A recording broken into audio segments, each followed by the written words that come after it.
Happy पिक्स tourism च्या YouTube चॅनेलवर आपले स्वागत आहे। आज आपण श्री क्षेत्र दत्त भिक्षालिंग मंदिर स्थानाला भेट देऊ। श्री क्षेत्र दत्त भिक्षालिंग मंदिर श्री महालक्ष्मी दररोज येथे श्री गुरुमाऊलींना भिक्षा अर्पण करते। नाथ संप्रदायाचे केंद्र कोल्हापूर शहरातील रविवार पेठेतील आझाद चौकामध्ये श्री दत्त भिक्षा लिंग मंदिर हे जागृत दत्तस्थान असून प्राचीन काळापासून या महत्त्वाच्या स्थानात या क्षेत्राची गणना होते।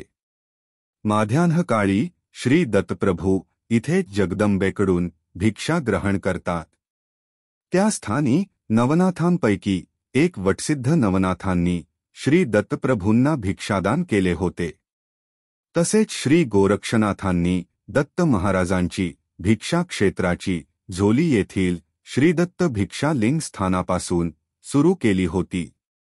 या स्थानाबाबतची वटसिद्ध नागनाथांची कथा नवनाथकथासार अध्याय क्रक 3-6 आणि 37 मध्ये आलेली आहे। श्रीदत्त प्रभू दक्षिण काशी क्षेत्र असलेल्या कोल्हापूर येथेच माध्यान्हकाळी भिक्षा ग्रहण करतात। या स्थानी श्री गोरक्षनाथांनी श्री समर्थ रामदास स्वामींना कुबडी प्रदान केली होती।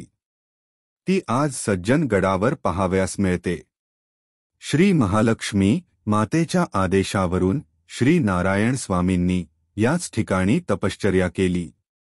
त्यांना स्वयं श्री दत्तप्रभूंनी याच स्थानी दर्शन दिले। त्यांची समाधी प्रमुख दत्त क्षेत्र श्री नृसिंह वाडी येथे आहे। या स्थानी दुपारच्या 12च्या आरतीच्या वेळी श्रीदत्तप्रभूंचे अस्तित्व जाणवते। ज्याप्रमाणे गाणगापूर येथे सद्गुरू दत्तात्रेयांचे द्वितीय मनुष्यरूपी अवतार असलेले श्री नृसिंह सरस्वती स्वामी दुपारच्या वेळी माधुकरी मागतात, त्याचप्रमाणे येथे स्वयं दत्तप्रभू भिक्षा मागण्यास येतात। या ठिकाणी नक्की भेट द्या। आम्ही लवकरच नवीन व्हिडिओसह परत येऊ। व्हिडिओला लाईक आणि शेअर करा।